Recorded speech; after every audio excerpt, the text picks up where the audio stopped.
Hello everyone, मैं वीरेंद्र कुमार, प्रवक्ता diet Pilibhit आपकी कुशलता की कामना करता हूं और इसी के साथ आज के ऑनलाइन लेक्चर की शुरुआत करता हूं। आज मैं आपको प्राच्य पाश्चात्य विवाद, लॉर्ड मैकाले का विवरण पत्र और इस विवाद का अंत किस तरह से हुआ इसके बारे में बताऊंगा। इससे पहले वीडियो में मैं आपको बता चुका हूं कि किस तरह से 1813 की आज्ञा पत्र आया और उस आज्ञा पत्र की 43वीं धारा में सरकार के द्वारा तत्समय कंपनी के द्वारा जो शिक्षा संबंधी प्रावधान किए गए थे उनको लेकर क्या विवाद उत्पन्न हुआ। 1813 के आज्ञा पत्र की 43वीं धारा में प्राच्य पाश्चात्य विवाद प्रारंभ कर दिया गया था और उसमें शिक्षा व्यवस्था पर 1 लाख रुपए की धनराशि व्यय करने का प्रावधान किया गया था, लेकिन ये स्पष्ट नहीं किया गया था कि ये 1 लाख रुपए की धनराशि किस तरह से व्यय की जाएगी। और यहाँ पर प्राच्य और पाश्चात्य दो गुट बन गए और दोनों गुटों में आपसी विवाद हो गया कि आखिर ये धनराशि प्राच्य शिक्षा पर खर्च की जाए अथवा पाश्चात्य शिक्षा पर खर्च की जाए। इस शिक्षा संबंधी विवाद को दूर करने के लिए कंपनी के द्वारा उस समय प्रयास किए गए और इसमें एक महत्वपूर्ण नाम है लॉर्ड मैकाले का। लॉर्ड मैकाले जब भारत आया और उसने देखा कि यहाँ पर ये विवाद चल रहा है, तब उसने इसका गहन अध्ययन किया और अपना एक विवरण पत्र प्रस्तुत किया।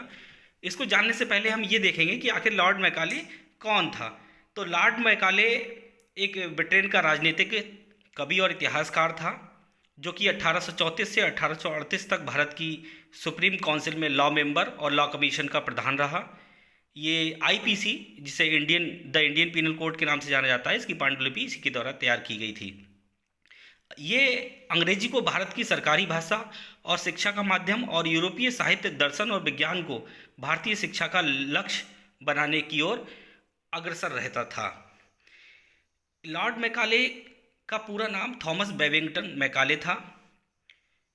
इसका अंग्रेजी शिक्षा के प्रति रुझान और अंग्रेजी शिक्षा का प्रसार करने के प्रति जो इसका संबंध था वो इसको इस तरह से व्यक्त किया जा सकता है कि इसने 2 फरवरी सन 1835 को ब्रिटेन की संसद में अपनी विचार और अपनी योजना प्रस्तुत की थी, जिसमें इसने भारत की स्थिति के बारे में बताया था। इसमें बताया गया था कि मैं भारत में काफ़ी घूमा हूँ, दाएं बाएं इधर उधर मैंने ये देश छान मारा और मुझे एक भी व्यक्ति ऐसा नहीं दिखाई दिया जो भिखारी हो, जो चोर हो। इस देश में मैंने इतनी धन दौलत देखी है कि इतने ऊंचे चारित्रिक आदर्श और इतने गुणवान मनुष्य देखे हैं कि मैं नहीं समझता कि हम कभी भी इस देश को जीत पाएंगे जब तक इसकी रीढ़ की हड्डी को नहीं तोड़ देते, जो इसकी आध्यात्मिक और सांस्कृतिक विरासत है। और इसलिए मैं ये प्रस्ताव रखता हूँ कि हम इसकी पुरानी और पुरातन शिक्षा व्यवस्था, उसकी संस्कृति को बदल डालें, क्योंकि अगर भारतीय सोचने लग गए कि जो भी विदेशी और अंग्रेजी है वह अच्छा है और अपनी चीज़ों से बेहतर है, तो वह अपने आत्मगौरव, आत्मसम्मान और अपनी ही संस्कृति को भुलाने लगेंगे और वैसे बन जाएंगे जैसा हम चाहते हैं, एक पूर्ण रूप से गुलाम भारत। ये लॉर्ड मैकाले की मानसिकता थी भारत के प्रति और भारत को भविष्य के लिए इस तरह से तैयार करना ताकि यहाँ पर अंग्रेजी साम्राज्य के लिए कामगार पैदा हों। और इसी परिप्रेक्ष्य को ध्यान में रखते हुए इसने अपने आगे के विवरण पत्र में वर्णन किया था। जून 1834 में लॉर्ड मैकाले गवर्नर जनरल की काउंसिल में कानूनी सदस्य बनकर भारत आया। वह अंग्रेजी का विद्वान लेखक और प्रभावशाली वक्ता था। गवर्नर जनरल ने उससे 1813 की आज्ञा पत्र की 43वीं धारा की व्याख्या करने को कहा। लॉर्ड मैकाले ने गहरा अध्ययन करने के बाद अपनी व्याख्या फरवरी 1835 को गवर्नर जनरल को भेजी। इसे ही मैकाले का विवरण पत्र कहा जाता है। इसकी क्या व्याख्या थी इसके बारे में देखते हैं कि 1 लाख रुपए की जो धनराशि है वो शिक्षा के विकास के लिए किस प्रकार से खर्च की जाए, इस संबंध में गवर्नर जनरल पूर्णतः स्वतंत्र है। साहित्य शब्द से आशय केवल अरबी, फारसी और संस्कृत के साहित्य से नहीं है, बल्कि अंग्रेजी साहित्य को भी इसमें शामिल किया जाना चाहिए।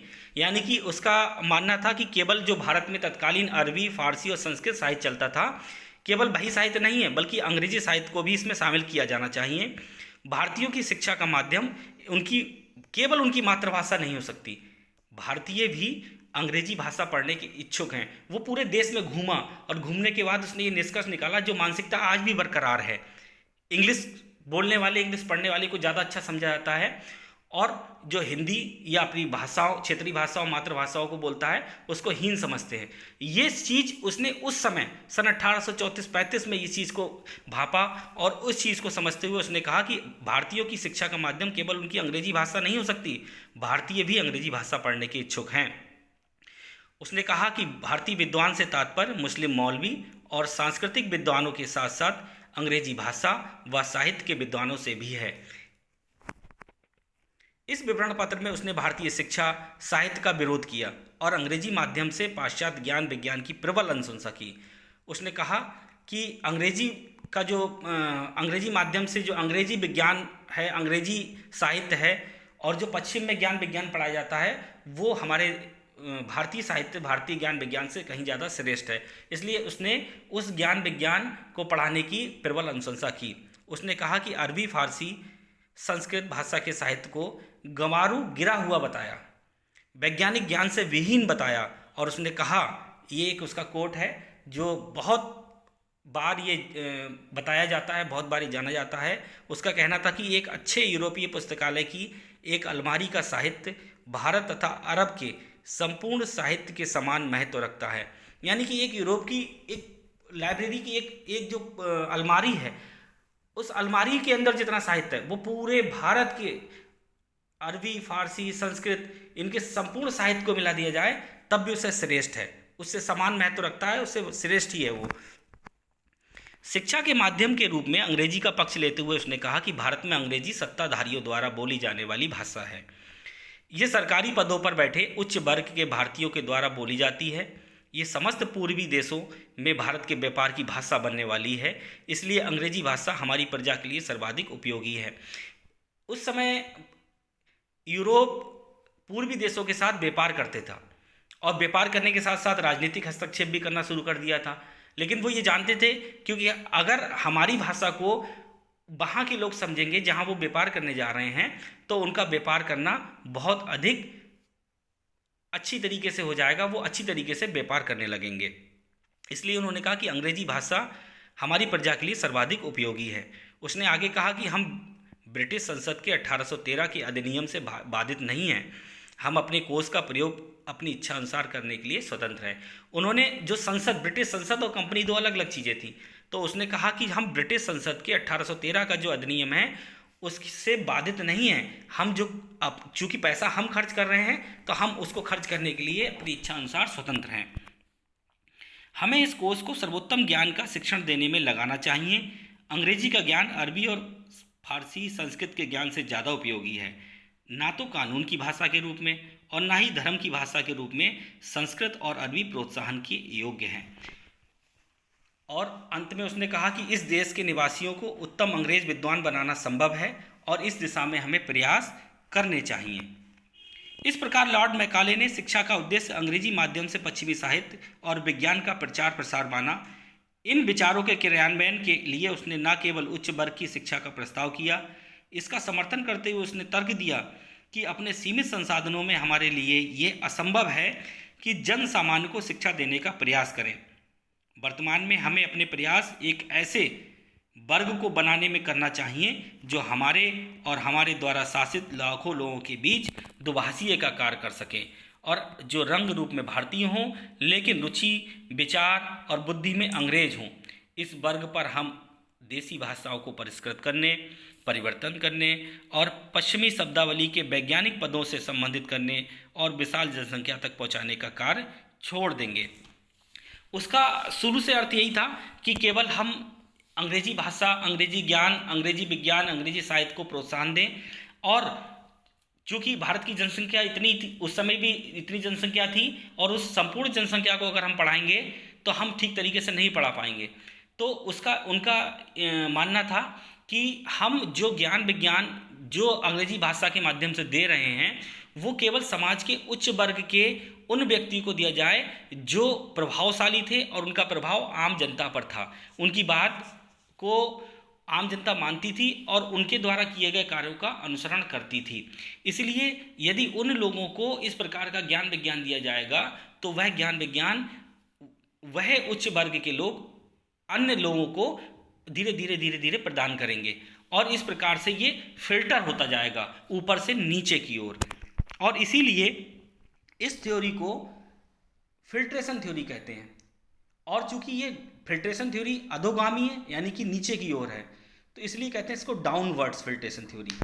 इस प्रकार अंग्रेजों की प्रारंभिक शिक्षा नीति प्रकाश में आई, जिसमें अंग्रेजी के माध्यम से उच्च वर्ग को शिक्षित करके समाज के निम्न वर्ग तक शिक्षा की छन छन कर स्वतः पहुंचने की संकल्पना की गई थी। उन्होंने ये बताया था कि हमें फिर नीचे लोगों को पढ़ाने की आवश्यकता नहीं है, क्योंकि जो हम उच्च वर्ग में लोगों को हम जो शिक्षित करेंगे, जो उच्च वर्ग के लोगों को पढ़ाएंगे, तो वो अपने आप उच्च वर्ग से ज्ञान निम्न वर्ग की ओर, मध्यम वर्ग की ओर प्रेषित होता जाएगा। ये संकल्पना अंग्रेजी शासन के पूरे काल तक बनी रही। लॉर्ड मैकाले द्वारा प्रस्तुत शिक्षा प्रसार की संकल्पना को भारतीय शिक्षा के क्षेत्र में अधोगामी निष्पंदन सिद्धांत के नाम से जाना जाता है, यानी कि डाउनवर्ड्स फिल्ट्रेशन थ्योरी। इस थ्योरी का अंग्रेज अधिकारियों, मिशनरियों के द्वारा समर्थन किया गया। इस सिद्धांत ने भारतीय शिक्षा को एक निश्चित दिशा प्रदान की। तत्समय जो भारतीय शिक्षा व्यवस्था थी उसको एक निश्चित डायरेक्शन प्रदान किया, क्योंकि अंग्रेजी साहित्य, अंग्रेजी भाषा की ओर प्रोत्साहन दे दिया गया। यद्यपि शिक्षा की गति तेज हो गई थी, लेकिन जिस उद्देश्य से इस सिद्धांत को अपनाया गया था उसमें सफलता नहीं मिली। इस सिद्धांत के प्रतिपादक लॉर्ड मैकाले को माना जाता है। यह भी जानना जरूरी है कि क्या केवल लॉर्ड मैकाले पहला ऐसा व्यक्ति था जिसने इस प्रकार का सिद्धांत दिया? नहीं, इससे पहले ईसाई मिशनरियों ने यह सुझाव धर्म के क्षेत्र में दिया था, और उन्होंने बताया था कि उच्च वर्ग के लोग ईसाई धर्म यदि स्वीकार कर लें तो उनसे प्रभावित होकर निम्न वर्ग के लोग खुद ईसाई बन जाएंगे, खुद उनका अनुसरण करते हुए ईसाई धर्म को स्वीकार कर लेंगे।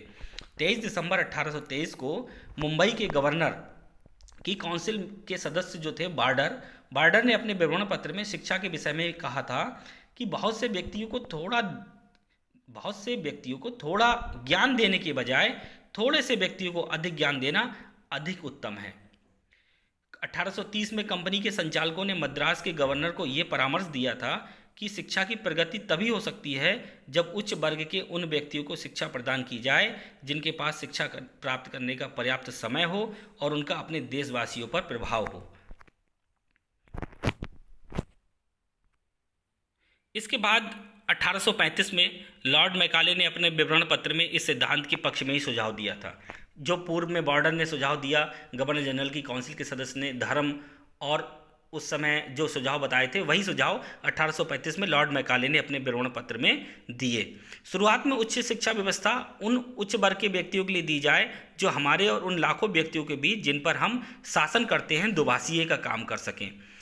इसी शिक्षा जगत में एक नए सिद्धांत का उद्भव हुआ जिसे छनन का सिद्धांत कहते हैं। यानी कि हम देख रहे हैं कि ये जो सिद्धांत पैदा हुआ जिसके द्वारा हमने उच्च वर्ग को शिक्षा देकर निम्न वर्ग तक उस शिक्षा के पहुंचने की परिकल्पना की थी, ये क्या था? ये एक फिल्ट्रेशन थ्योरी थी। और इसका उद्देश्य क्या था? इसका उद्देश्य था भारत में नौकर उत्पन्न करने का कारखाना खोलना। यानी कि मैकाले की जो उद्देश्य नीति थी वो ये थी कि हम ऐसी शिक्षा प्रदान करें जिससे हमें भारत में नौकरों की कोई समस्या ना हो, यानी कि एक नौकरों का कारखाना खुल जाए यहाँ पर। अब governor general Lord William Bentinck, उस समय governor general Lord William Bentinck था और उसके समय में ही लॉर्ड मैकाले कानूनी सदस्य बनकर आया था। तो लॉर्ड विलियम बेंटिक 2 फरवरी 1835 को लॉर्ड मैकाले का जो विवरण पत्र था उसको प्राप्त करते हैं और इस विवरण पत्र पर उन्होंने गंभीरता से विचार किया और इसके सुझावों को स्वीकार करते हुए 7 मार्च 1835 को उन्होंने ब्रिटिश सरकार की शिक्षा नीति की घोषणा की। इसके प्रमुख बिंदु क्या थे, आइए इस विषय में जानते हैं। शिक्षा के लिए निर्धारित धनराशि का सर्वोत्तम प्रयोग केवल अंग्रेजी शिक्षा के लिए ही किया जा सकेगा। धन की कमी के कारण सरकार जन शिक्षा की व्यवस्था नहीं कर सकेगी। यानी कि उनका कहना था कि हमारे पास इतना धन नहीं है कि हम सबके लिए शिक्षा की व्यवस्था कर दें, इसलिए जो 1 लाख रुपए की धनराशि है ये केवल हम उच्च वर्ग को प्रदान करेंगे और उच्च वर्ग के लिए जो व्यवस्था करेंगे वही व्यवस्था धीरे धीरे निम्न वर्ग को प्राप्त होती जाएगी। प्राचीन साहित्य के रखरखाव पर अधिक धनराशि व्यय की जा चुकी है। यानी कि इससे पूर्व में जो भी हमने धनराशि व्यय की है, जो प्राचीन साहित्य था उस पर व्यय कर दी, अब भविष्य में इस प्रकार इस प्राचीन साहित्य पर कोई भी धनराशि व्यय ना की जाएगी। और जो अवशेष धन है वो अंग्रेजी भाषा के माध्यम से अंग्रेजी साहित्य एवं विज्ञान का ज्ञान देसी लोगों को देने में व्यय किया जाएगा। उनका मानना था, उनकी नीति में बिंदु था कि उस उच्च वर्ग के थोड़े व्यक्ति हैं और निम्न वर्ग के बहुत ज़्यादा, इसलिए उच्च वर्ग के व्यक्तियों को शिक्षित करने के बाद शिक्षा का उत्तरदायित्व, शिक्षा प्रदान करने का उत्तरदायित्व इन्हें उच्च वर्ग के व्यक्तियों को सौंपा जा सकता है। अब प्राच्य पाश्चात्य जो विवाद था जो पैदा हुआ, जिसके अंतर्गत बाद में ये मैकाले मिनट्स आया, मैकाले की विवरण पत्र आया, और इस मैकाले विवरण पत्र में जो बात की गई थी उससे भी जो प्राच्य पाश्चात्य विवाद था वो शांत नहीं हुआ। अब ये किस तरह से शांत हुआ इसके बारे में आगे देखते हैं कि जब लॉर्ड विलियम बेंटिक ने इस नीति को प्रकाशित किया, इस विज्ञप्ति को प्रकाशित किया, उसके 13 दिन के पश्चात ही राजनीतिक कारणों से लॉर्ड विलियम बेंटिक को इस्तीफा देना पड़ा, त्यागपत्र देना पड़ा, और 20 मार्च सन 1835 को वह त्यागपत्र देकर इंग्लैंड वापस चला गया। लॉर्ड विलियम बेंटिक के जाते ही जो प्राच्यवादी दल थे उसने अपना आंदोलन पुनः शुरू कर दिया, क्योंकि लॉर्ड विलियम बेंटिक भी बहुत प्रभावशाली व्यक्ति था और उसने इस प्रकार की व्यवस्था की, तो उस तत्समय जो है कोई भी प्राच्यवादी अपना आंदोलन शुरू नहीं कर सका और उस समय वो शांत रहे। लेकिन जब वो चला गया तब प्राच्यवादी दल ने पुनः अपना आंदोलन शुरू कर दिया। इसके पश्चात जब लॉर्ड विलियम बेंटिक के बाद आए लॉर्ड ऑकलैंड, तो लॉर्ड ऑकलैंड भारत के नए गवर्नर जनरल बनकर आए, तो उन्होंने प्राच्य पाश्चात्य विवाद को अत्यंत गंभीरता से लिया और 4 वर्षों तक इस विवाद का अध्ययन किया। अध्ययन करने के बाद वह इस निष्कर्ष पर पहुंचे कि इस विवाद का मुख्य कारण आर्थिक सहायता है, इसलिए सरकार द्वारा प्राच्य शिक्षा पर कम व्यय किया जा रहा है।